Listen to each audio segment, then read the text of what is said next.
All right, welcome to the application section of today's message, and it's a challenging series, this one. It's really putting legs on our belief, isn't it? The Micah mandate.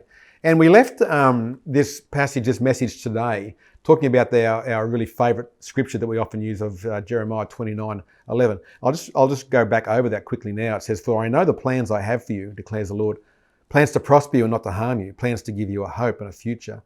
Then you'll call on me and come and pray to me, and I will listen to you. You will seek me and find me when you seek me with all your heart." And in the context of what we looked at in the passage, where we see God's heart for his people living in the completely secular world of Babylon, which normally is the antithesis of what Christians would want to be living in. He's saying, no, I want you to prosper there. And not only that, I want you to pray for the prosperity of that city. But between that passage and 29:11, which I've just spoken out there, there's one more little passage I want to read out here, which is a real cheeky little glimpse about how God sees the prophetic. He says, and this is what the Lord Almighty, the God of Israel, says, "Don't let the prophets and diviners among you deceive you. Don't listen to the dreams you encourage them to have." Key phrase here, the dreams you encourage them to have. "They are prophesying lies to you in my name. I have not sent them, declares the Lord." Now, I don't want to get into a commentary about prophecy, which is a fundamental part of New Testament life if it's done really well and is credible and powerful that way. But there's a lot that's done in the name of prophecy that's a little bit fringy, perhaps even dodgy at times. Stuff just doesn't happen that's been prophesied and so on. It gives the whole movement a bit of a bad name, and there's a lot of work needs to be done there. But so often what he's really saying there is that we're looking for the prophetic to really be talking into what we want to hear.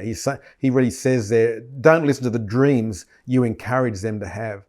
We're always looking for a word where it's almost like we want prophetic to be like a fortune cookie or something that, okay, I need God to tell me what's going to happen next. Let's go and get a prophetic word over my life. And he's sort of having a bit of a go at that mindset. He's saying, hang on, the prophetic, have a listen to what I'm talking about, because I'm talking about the prosperity of the city. If you want to hear my word for something, how about you listen to it for the context that I've put you in, and how you can fill out your calling in the context of this world that in so many ways, as we coin it, going to hell in a handbasket, because no one's gone out there to really talk about and do what God will be doing there. So very confronting, where he just says, how about you invert the way you look at the whole prophetic movement?